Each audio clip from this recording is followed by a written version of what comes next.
محمد وآل محمد صلوات. اللهم صل على محمد وآل محمد. फकीरों क्या गजब आया उनकी जगह से उठा खुशो शहंशाह दो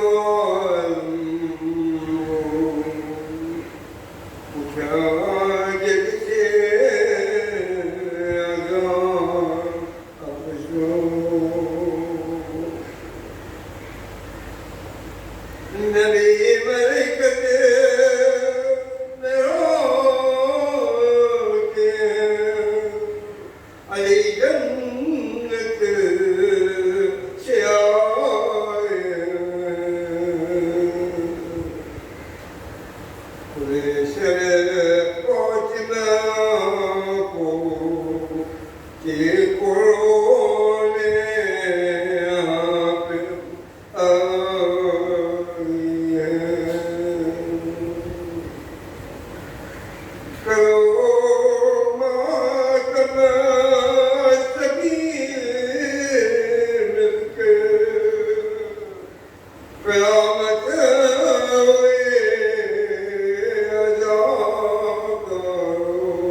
अजीजो क्या गजब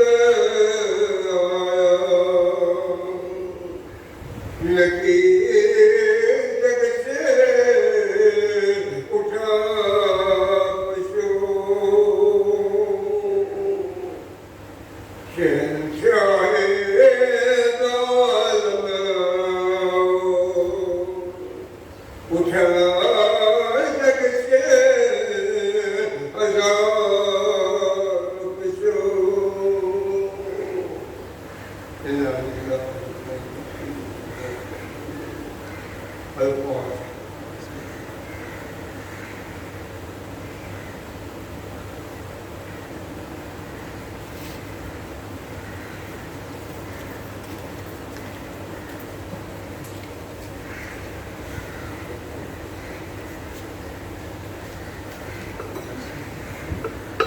وآل محمد صلوات.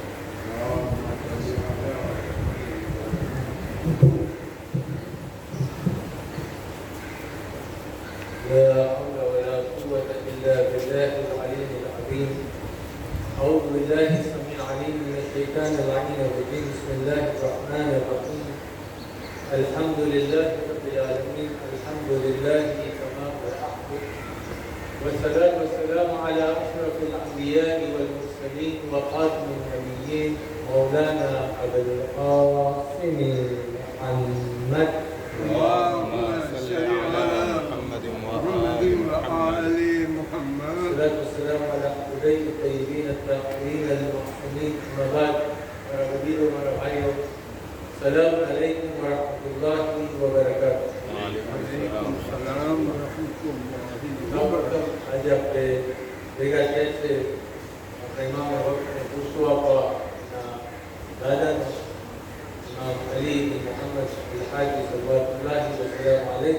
اللهم صل على محمد محمد وآل وآل محمد. અને જ્યારે મોકો આવે છે ખાસ કરીને વર્ષની અંદર આપણે 2 વાર દિવસ હોય છે જ્યારે આ ઇમામ યાદ કરતા બિલકુલ શું મદ્રેસાની સિલેબસની વાત ન કરતો એટલે પછી કોઈ આલિમનો કોઈ સિલસિલો હોય જુદી વાત તો બિલકુલ શું વર્ષની અંદર આપણા પાસે 2 વાર દિવસ હોય છે કે જ્યારે આ ઇમામ યાદ કરે તો મુહિમ છે કે આપણા આઈમાની જિંદગીઓમાંથી આપણે એને નિચોડ કાઢે આપણે આપણી જિંદગીની અંદર શું લાભ થાય. કરબલાના વાક્યની બાદ તમે જોશો જે 9 ઇમામમાંથી બિલકુલ 8 ઇમામ જે છે આપણા ઇમામ વખત મૂકીને એ 8 ઇમામનો એક બહુ ઇમ્પોર્ટન્ટ કિરદાર હતો.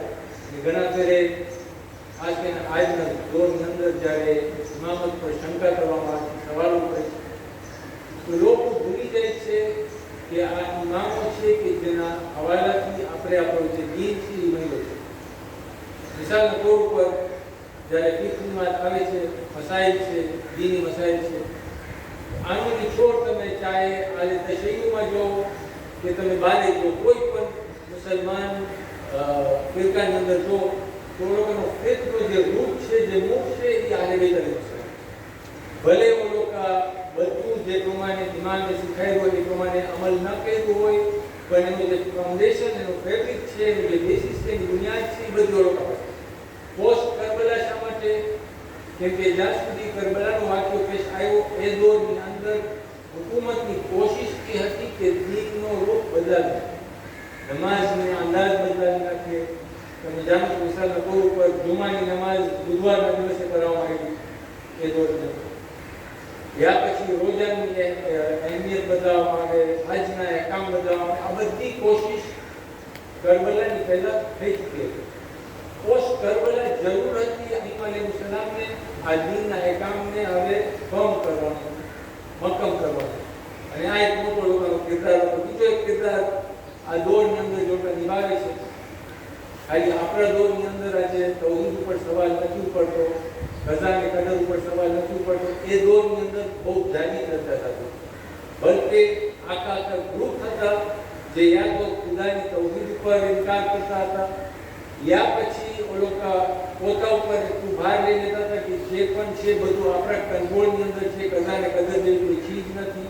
યા એવી ગ્રુપ પણ હતી કે જે કહેતા હતા બધું અલ્લાહની અખ્તિયારમાં છે, આપણા અખ્તિયારમાં કાંઈ નથી. આ બધા પોઈન્ટ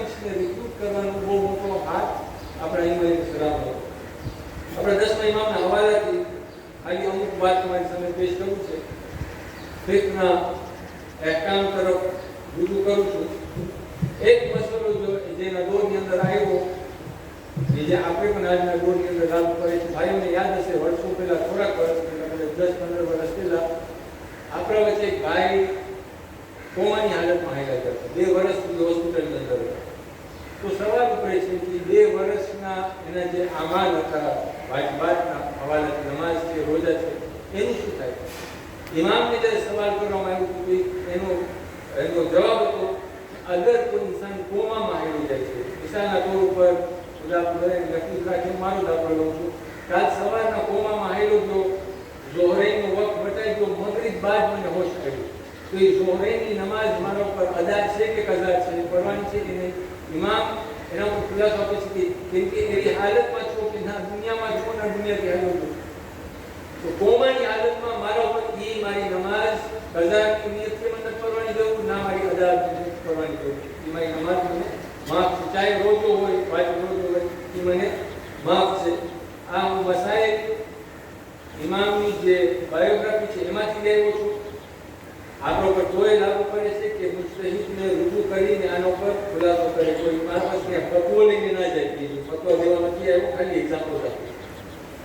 બીજો એક મસલો જે ઇમામને પૂછવામાં આવ્યો છે, આજે પણ મને લાગુ પડે છે, શા માટે ગુફરાડ સફર ઉપર જાય છે, એવા મમાલિકમાં જાય છે કે જ્યાં તમે જોશો, તમે નમાઝ પઢવા માંડો તો આપણા મુસલમાન બરાદરવાળા આવશે, આગળથી નહીં બતાય, કોઈ ખુરશી લઈને તમારી આગળ રાખી દેશે, યા કોઈ એવી ચીજ રાખી દેશે જેનાથી અવલોકનના નજરે ઓબ્સ્ટ્રક્શન થઈ જાય, યાની કે તમારા એના વચ્ચે ફાસ્ટ થઈ જાય, પછી તમારી આગળથી બતાવશે. અવલોકનના ફિક પ્રમાણે છે કે તમે નમાઝ પઢો, તમારી આગળથી જો બતાય તો તમારી નમાઝ બાતિલ થઈ જશે. આ અવલોકનનો ફિક પ્રમાણે છે. આપણે ઇમામને જ્યારે પૂછવામાં આવ્યું 10મા ઇમામને, તો એ આવું કોઈ મસલો નથી. તમે જ્યારે નમાઝ પઢો આગળથી બતાઈ જાય તો તમારી નમાઝમાં કાંઈ ખલલ નથી થતી. એ આપણે ઇમામને ખુલાસો. બીજો મસલો જે ઇમામને પૂછવામાં આવ્યું હતું, કોઈ હોશિયાર હશે આપણા જો ઇમામને ખત લખીને કહે છે કે મને સજદો કરવો હોય તો કાંચ ઉપર કરી શકું, શા માટે? કે મારા તસવ્વુર પ્રમાણે કાંચ એક નેચરલ સબસ્ટન્સમાંથી બને છે અને ખરેખર કાંચ નિમક અને દૂધની મિલાવટથી બને છે. ઇમામનો જવાબ આવ્યો કે આમાં તમે સજદો કરવાની રજા નથી, કેમ કે એ ચેન્જ તબદીલ થાય છે એના ઓરિજિનલ ફોર્મમાંથી બીજા ફોર્મની અંદર. હાલાકે બે નેચરલ સબસ્ટન્સ મિક્સ થાય છે, પણ કેમ કે ચેન્જ આવે છે, તબદીલ આવે છે, અને જ્યારે ગરમ કરો તો કાંચ થઈ જાય છે, એના કારણે આનો પર સજદો કરવો રજા નથી. આજે ઘણા સૂચના મસાઇલ એમાંથી નીકળી શકે, ખાસ કરીને સજદગાના હવાલા. દાખલા તરીકે ટાઇલ્સ છે, અગર હું કહું કે ધૂળના ટાઇલ્સ બનાવેલા છે, પણ અગર ચેન્જ આવ્યું છે તો ટાઇલ્સ ઉપર મારા માટે સજદો કરવો મુનાસિબ નથી. બીજો એક મસલો ઇમામની સામે પેશ કરવામાં આવ્યો, અને આ પણ કદાચ આપણે લાગુ પડતો હોય. ઘણા ફેરે આપણે કોઈ નજર કરે છે, આપણે બોલીએ છીએ, અલ્લાહ સુબ્હાનહુ તાલાની બારગાહમાં આપણે દુઆ કરે છે કે આ મારો અમલ થઈ જાય, મારું કામ થઈ જાય, મારા હકમાં આ ચીજ સારી થાય તો હું ફલાણા દિવસે રોજો રાખીશ. અને એવું થાય છે કે એ દિવસે આપણે યા તો ગફલતમાં કામ થઈ ગયું તો ખુશાલીની હાલતમાં ભૂલાઈ જાય છે, યા પછી ક્યાંક સફરમાં નીકળી ગયા તો એ દિવસ આપણે મુકરર કર્યા તો વટાઈ જાવ, આપણે રોજો ના રાખીએ. એનો કફારો શું છે? ઇમામને જ્યારે પૂછવામાં આવ્યું તો એ કહે છે કફારો એ છે કે તમે એક રોજો પાછો એના એવજમાં તમે અદા કરો, અને યા તો ગુલામને આઝાદ કરો. હવે આપણા દોરની અંદર કોઈ ગુલામ તો છે નહીં, અને નામથી ગુલામ હોય પણ આમ તો કોઈ ગુલામ છે નહીં, તો કાં ગુલામને આઝાદ કરો, યા 10 નીડી લોકોને જે સાચે જરૂરતમંદ છે 10 નીડી લોકોને તમે ખાવાનું ખરાવો, યા પછી આ કાંઈ ના થતું હોય તો એક એનો કફારો કરો, એક રોજો, બીજા 3 રોજા એક્સ્ટ્રા પાસ કરો. આનો કફારો છે. હવે ઘણા તો એવું થઈ શકે કે મારા એવા કેટલા આહારના નજરના રોજા વટાઈ ગયા છે, મેં કદાચ એક ભર્યો હોય તો એનો કફારો ના કર્યો હોય. ઇમામને આ રીતના ઘણો ખુલાસો કર્યો. આ બધી વાત કરવાનું કારણ એ છે આપણે સમજવું જોઈએ કે ઈમાનની સલાહનો રોજ શું હોય. ઓલોકાએ આપણા ઇમામને વખત અને આપણા જમાના માટે એક પ્લેટફોર્મ તૈયાર કર્યું, ચોથા ઇમામથી લઈ અને 11મા ઇમામ સુધી, કે જેનાથી આપણા મસાઇલ હલ થઈ જાય, આસાન થઈ જાય. આજે જ્યારે આપણે વાત ઉપર શંકા કરે છે, ભૂલી જાય છે કે આપણી જિંદગી જે આસાન છે અને આરામથી છે, જ્યારે તૌહીદ મસાઇલ ખોલીને આપણો મસલો હલ કરી નાખે છે એનો બુનિયાદ અવલોકન. અવલોકનની હિકમત અને ઇલ્મ ઉપર આપણે શંકા કરે છે તો આપણે ભૂલી જાય છે કે એ દોરની અંદર પણ એવા દાનિશમંદ હતા, એવા હોશિયાર માણસ હતા જે લોકો સાથે ડિબેટ કરી અને લોકોને જવાબો હાસિલ કર્યા છે. બીજો એક આર્ગ્યુમેન્ટ આને સાબિત કરવા માટે કે જમાનાની અંદર તવક્કીના દરબારમાં યાહયા બિન અખ્તામ કરીને બહુ બાહોશ માણસ હતો, ફકીર હતો. એ જમાનાની અંદર તવક્કીનો બહુ ભરોસો હતો. એક માણસને યાદ આવે છે, ક્રિશ્ચિયન હોય છે, એને એક મુસલમાન ભાઈ સાથે ઝિના કર્યો. જ્યારે દરબારમાં લાવવામાં આવ્યું તો અહીંયા આવીને આ માણસ પડકી થતો, કલમો કરી નાખ્યો, હવે મુસલમાન થઈ ગયો. કેમ કે એને ખબર હતી કે મુસલમાનને ખાલી 100 કોરા પડે પતી ગઈ, સસ્તામાં પતી જાય, બચી જાય. યાહયા બિન અખ્તામ એનો હુકમ આપ્યો. બીજા જે જ્યુરિસ્ટ હતા, ફકીર હતા, એ લોકોને ઓપોઝ કર્યા કે એના આમ નહીં આમ એમ ઘણી જુદી જુદી રાય મુતવક્કીલને દેવામાં આવી. જ્યારે ઘણી રાય દેવામાં આવી તો મુતવક્કીલે વિચાર કર્યો કે હું શા માટે નૂરે આલે મુહમ્મદ પાસેથી ઇલ્મ ના હાસિલ કરું? જો ઝાલિમ હતો પણ જાણતો તો હિકમત ક્યાં છે? અફસોસ એ છે કે આજે હું એ રસ્તા ઉપર હોવા છતાં નથી જાણતો કે હિકમત ક્યાં છે. એના ઉપર શંકા કરું. મુતવક્કીલ ઇમામને બોલાવે છે, પૈસાનો હલ આપો. તો ઇમામ કહે છે આ માણસને કોરા મારો હતા કે જાન આવી જાય. બધાય શોકમાં આવી જાય છે. આવો ફરમાન મેં નથી સાંભળ્યા. તો યાહયા બિન અખ્તામ કહે છે કે મુતવક્કીલ ઇમામમાં જે રૂલિંગ છે કુરાનના મુતાબિક નથી, એમને કહ્યું કે કુરાનથી સાબિત કર્યા. તો ઇમામે તરત જ જવાબ આપ્યો કે સૂરે ગાફિર 40મો સૂરો એની વર્સ નંબર 84 અને 85 એની અંદર અલ્લાહ સુબ્હાનહુ તઆલા કહે છે જ્યારે અવલોકનનું પરિણામ અવલોકનને જાહેર થઈ જાય છે અને પછી અવલોકનનું ઇલ્મ, અવલોકનનું દીન, અવલોકન કોઈ કામ નહીં આવે. હું પેરેફ્રેઝ કરું છું આયતને, મહેરબાની કરીને જઈને વાંચો, તમારા ઇલ્મમાં પણ વધારો થશે. તો ઇમામે તરત જ કુરાનના હવાલાથી એનું વર્ડિક્ટનો કારણ આપી દીધો. આ ઇલ્મને અહલે બેત અલૈહિસ્સલામ કોઈ પણ લોકોના અસ્કાર, લોકોના કોલ, લોકોના કોઈ પણ ફેર હતા, કોઈ પણ કુરાનની વિરુદ્ધ ના હતા, હંમેશા કુરાનના સાયામાં. જો કુરાનથી લોકો પ્રૂફ કરી શકતા હતા કે લોકો જે હુકમ આપ્યા છે છે બરાબર છે કે નહીં. મુતવક્કીલ રાજી થાય છે અને આને મોરા મારવામાં આવે છે, ત્યાં સુધી મોત થઈ જાય છે. ત્રણ બીજી વાત જે કદાચ આપણે ફાયદો પહોંચાડે, કેમ કે કબ્રસ્તાનમાં બેઠા છે, એમના વર્ષમાં મંગળવારના જ્યારે મજલિસ ખતમ થઈ એક ભાઈ બહાર નીકળતા કોઈને કહે કે આ જીસસને મિંબર ઉપર બેસાડો યા પછી તમે સિદ્ધાર્થ વાલ્મીકીને બેસાડો તો બસ મોતની જ વાત કરીને ગિરાવતા હોય છે. ઝિયારતની મજલિસમાં ને કબ્રસ્તાનમાં મોતની વાત નહીં કરતો કેની વાત કરો? હયાતમાં બારે છે, અહીંયા તો મોતની જ વાત થઈ કે હું સાંભળે છે. એક ભાઈ ઇમામ પાસે આવે છે અને કહે છે યા રસૂલુલ્લાહ મોતથી ખોફ કેમ છે? હવે જાહેર તોર ઉપર આગળ માંગુ છું, ટૂંકી કરું છું કે એના ઘરમાં કે એના ફ્રેન્ડ સર્કલમાં કોઈ મોતના કિનારા પર હતો ને એને બહુ ગભરાટ થતી હતી. આપણે 60-70 વર્ષે જાય જરા ખાટ પૂરું થાય તો આપણે જે ગભરાટ થાય ને એ ગભરાટ થતી હતી. તો કે મોતથી ગભરાય છે. તો ઇમામ કે હું શંકા કરું છું, સરપ્રાઈઝ કે મોતથી તમે ગભરાટ કેમ છે? આજે કબ્રસ્તાનમાં બેઠા છો, મોતની વાત સાંભળે તો કેવા ગભરાઈ જાય? શા માટે ગભરાય છે? ઇમામ કે જો તમે મોતની હકીકત ખબર હોય તો તમે કોઈ દિવસ મોતથી નહીં ગભરાવો. કે એવી વાત થઈ કે જ્યારે કોઈ બીમારને દવા દેવામાં આવે ને દવા જોઈને ગભરાય, યા પછી કોઈ નાના બચ્ચાને એને એના માટે સારું હોય ખોરાક દેવામાં આવે ને ખોરાકથી દૂર હટી જાય. કે આવી વાત થઈ ગઈ. મોતની ખૂબસૂરતી અગર તમે સમજો તો તમે કોઈ દિવસ એનાથી નહીં ગભરાવો. રિયાલિટી ઓફ ડેથ મને જાણવાની જરૂર છે. ટૂંકમાં ઇમામનો કોલ પ્રમાણે નિચોડ છે. અગર હું મોતને સમજી લઈશ કે અમારા માટે આઝાદી છે, આ દુનિયાની તકલીફથી, આ ભેટથી, આ ટ્રાયલના પીરિયડથી હવે હું નજાત લઉં છું, ત્યારે લઉં છું, તો મને મોતની તમન્ના થશે. મોતની ગભરાટ ક્યારે થાય? જ્યારે મને દુનિયાની મારી એટેચમેન્ટ બહુ વધારે હોય, ઓલા બારામાં મને કાંઈ ઇલ્મ ના હોય. ઇમામ કહે છે મોતની તમે જરાક ઇલ્મ રાખો અને એના તરફ તવજ્જો રાખો. બીજી વાત, ઇમામે પૂછ્યું કે સાચો તોબો કોને કહેવાય? આપણે બહુ આસાન થઈ ગયું છે, ઘણા કરે કોઈ કામ કરી નાખે, જૂઠ બોલાઈ જાય, કિંમત થઈ જાય કોઈની, યા પછી કોઈ વાજિબ અમલ ચૂકાઈ જાય અને જરાક અફસોસ થાય અસ્તગફિરુલ્લાહ કરી અને કાગળ રોકતા છે. ઇમામને પૂછવામાં આવ્યું કે તોબા એટલે શું, તોબાનો નિચોડ શું? ઇમામ જવાબમાં કહે છે તોબાનો મતલબ એ કે મારો અંદર અને મારો ઝાહિર બે સેમ હોય, બલ્કે બહેતર હોય તેમ વિપોત. અગર હું કોઈની જીવત કર્યો અને મને એનો પછતાવો થાય છે તો મારો એ પછતાવો અંદરથી હોવો જોઈએ, ખાલી ઝાહિર પછતાવો ન હોવો જોઈએ. તોબા કરી તમારી સામે નહાયો ગયો, કાલે પાછો જ કામ કરું નહીં, અંદર પણ પછતાવો હોવો જોઈએ અને બેટર દેન બિફોર, એમ કે પાછું આ ગુનાહ તરફ રુજુ ના કરવું. ત્યારે મારો તોબા સાચો તોબા, ત્યારે સાચો રિપેન્ટન્સ થયો. છેલ્લી વાત તમારી સમક્ષમાં મને પેશ કર્યો છે. ઘણા ફરી આપણે પ્રેક્ટિસમાં જે આવતા હોય છે ખૂબ ફરે ચૂકાઈ જતો. ઇમામ પાસે સહાબી આવ્યો કે યબ્ન રસૂલિલ્લાહ, હું જ્યારે પણ કંઈક વાંચું છું કે કંઈ લખું છું તો ભૂલાઈ જાય છે, યાદ નથી રહેતું.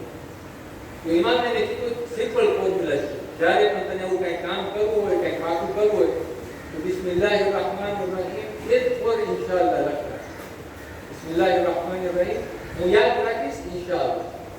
પછી ઇમામ આમાં વધારો કરે છે. આ તો ખાલી એને પાકું કરવા માટે. ઇમામ એને કે આ જે બિસ્મિલ્લાહિર rahmanir rahim છે એ અમારા નજરે જે રીતના બાકીના એકામ છે, નમાઝ છે, રોજા છે, એ રીતના એ જ પ્રમાણે આ પણ એક વાજિબાત છે. કોઈ પતો નથી તો પાછું ક્લિયર કરું. પણ બિસ્મિલ્લાહની જે અહેમિયત છે એ સમજાવવા. બિસ્મિલ્લાહિર rahmanir rahim ડગલે અને પગલે કોઈ પણ તમે કામ કરો, ઊભા થયા બિસ્મિલ્લાહિર rahmanir rahim, બેઠા બિસ્મિલ્લાહિર rahmanir rahim. એ હદ સુધી કહું છું કે તમે જ્યારે હાજત કરવા જાઓ વોશરૂમમાં ત્યારે પણ અંદર દાખલ થતા બિસ્મિલ્લાહ, નીકળતા બિસ્મિલ્લાહ, બેસતું ત્યારે પણ બિસ્મિલ્લાહ, ઊભા તો કરે. જે પણ કામ કરો બિસ્મિલ્લાહ. આના ઉપર શેખ મોએઝને આવ્યા હતા ત્યારે ચર્ચા થઈ હતી. એક કરી મિંબરમાંથી પહેર્યા હતા કે ખાવા બેસો તો બિસ્મિલ્લાહ કરો, અને જો ખાવા દોરાન વાતચીત થાય તો બીજો નિવારો લેવા કે ગ્લાસમાંથી પાણી પીવા પહેલા પાછું બિસ્મિલ્લાહ કરો. સવાલ પૂછવામાં એ કેવો રીતે તમે વાત કરી એ રૂકાવટ આવી ગઈ અમલમાં, હવે એ અમલને પાછું રિન્યુ કરવા માટે બિસ્મિલ્લાહ. અમીરુલ મોમિનીનની રિવાયત છે, એક સહાબી એના પાસે આવે છે, ખુરશીમાં બેસવા જાય છે, પડી જાય છે જમીન ઉપર. છે યા અમીરુલ મોમિનીન, શા માટે મારી સાથે એમ થયું? ઇમામ અલી એને કહે છે કે આ રીતે બેસવા પહેલા બિસ્મિલ્લાહ ના બોલો. બીજી રિવાયતમાં મળે છે કોઈ પણ કામ તમે બિસ્મિલ્લાહ વગર શરૂ કરો તો એ કામ અધૂરો રહેશે.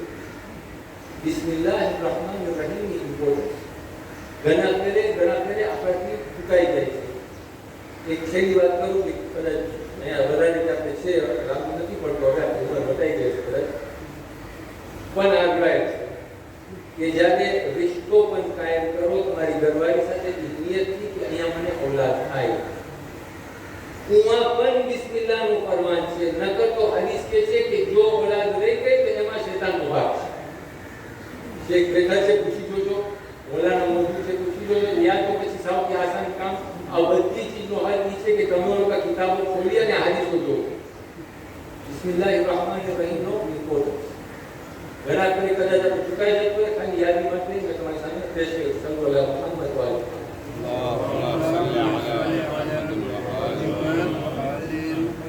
મુતવક્કિલ ઝાલિમના દોરની અંદર જે ગવર્નર હતો મદીનાનો કમ્પ્લેન મોકલાયો અને આ એક આદત હતી કે દોરની અંદર જે રૂલરશીપ હતી ઇમામોએ કાંઈ થતા નથી કર્યા. બધા ઇમામોએ કોઈ દિવસ લા વજા ના તલવાર ઉપાડી ના જવાબ કોઈ, પણ ઓળખાનો જે કેરિસ્મા હતો, ઓળખાની જે પર્સનાલિટી હતી, ઓળખાની જે હક અને સાચું હતું, સચ્ચાઈ હતું, એના કારણે જે ગવર્નર હતા, જે રૂલર હતા, ઓળખાને એની હસત થતી હતી, ઓળખાને બુક રાખતા. ગવર્નર કાગળ લખી છે મુતવક્કિલ ઇમામને જાણો છો સામરા બોલાવે અને મુતવક્કિલે કતલ કરવામાં આવે છે. એના બાદ બે ત્રણ બીજા ગવર્નર આવે છે, એક ખલીફા આવે છે, સારો પણ આવે છે જે ઇમામને હક પર પાછો આપી દે છે. પણ ઇમામ સામરામાં જ હોય છે એ હદ સુધી કે મોતમિદ બીજાનો સામે આવે છે. મોતમિદ બહુ જ બુક્સ રાખતો હતો. શા માટે? કેમ કે ઇમામ સખત પોપ્યુલર હતો, હાલે કે કાંઈ સ્પેશિયલ કરતા હતા, નજર કેદમાં હતા, એના ઉપર બહુ ઘણી એમ્બાર્ગો અને પાબંદી હતી. પણ મોતમિદને બસ આ હસદના કારણે ઇમામની નિશાનીઓ તો જોઈ શકતો નથી.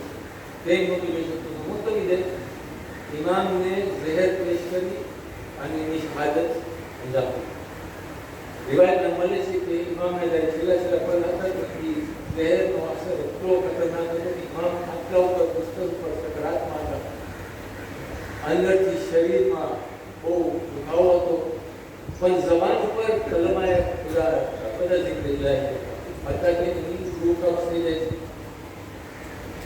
અને પછી મળે છે કે ઇમામની જનાઝા માટે તસ્કિયા માટે બધા મોટા મોટા આર્મીના જનરલ્સ, જે પ્રોમિનન્ટ બિઝનેસવાળા હતા, જે પણ સામ્રાજ્યની અંદર મોટા હતા, બધા જરાક બધા આવે છે. અને ઇમામનો જનાઝો એ દોરના હિસાબે બહુ શાન શોકતથી કર્યો. તો ઇમામને કહે છે, મારા મજબૂર ઇમામ, તમે વિરાનીમાં શહીદ થયા, તમારો જનાઝો શાન શોકતથી કર્યો. આજે પણ તમારો મજાર માશાલ્લાહ એક ઉરૂજ પર છે, ખૂબસૂરત મજાર તમારી. પણ ઇમામ એક નજર જરા તમે મદીના તરફ કરો, જ્યાં તમારી જદ્દાની જ્યારે શહાદત થાય છે, તો એની વસિયત મુજબ રાતની તારીખીમાં એનો જનાઝાને ઉપાડવામાં આવે છે. ચંદ અફરાદ જનાઝામાં હોય છે. બીબીને એવી રીતે દફન કરવામાં આવે છે કે આજ દિવસ સુધી કબરનું નામ નિશાન છે. દર હકીકી કબર છે, કોઈને ખબર નથી. જુલ્મનો ઇંતહા તો એ છે કે જે મઝાર હતો એને પણ તોડવામાં આવ્યો. બીબીની ઝિયારત કરવા માટે માણસો મુશ્તાક છે, ઝિયારત નથી કરી શકતા. ઇમામ કમ સે કમ તમારી ઓલાદ તમારા પાસે હતી. અહીંયા તો આપણા ઇમામ બીબી ઝાહરા જ્યારે દફન કરવા માટે જાય છે તો ઓલાદને અમીર મોમિન હુકમ કરે છે કે જાન રાખજો, છોડથી નહીં ગિર્યા કરતા, કે આસ પડોશમાં ખબર પડી જાય કે તમારી માં દુનિયામાં નથી. ઇન્ના લિલ્લાહ વ ઇન્ના ઇલૈહિ રાજીઉન. અલ્લાહની બારગાહમાં દુઆ ગુજારું છું કે અલ્લાહ બધાની બારગાહમાં કબૂલ કરે. આપણા મરહૂમીન જે અહીંયા આ કબ્રસ્તાનના છે, દુનિયાભર કબ્રસ્તાનમાં છે, આપણા મરહૂમીન આપણે બધાના ગુનાહને કબીરા અને સગીરા માફ કરે.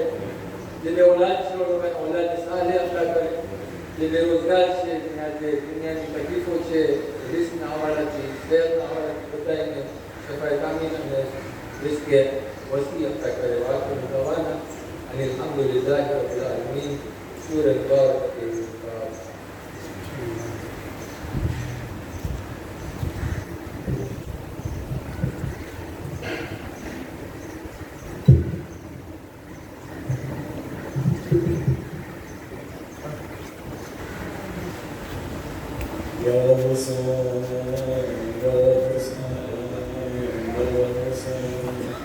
ताबूत उठ रहा है मौला अली नकी का, ताबूत उठ रहा है मौला अली नकी का, ताबूत उठ रहा है मौला अली नकी का।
سورة مباركة الفاتحة. بسم الله الرحمن الرحيم.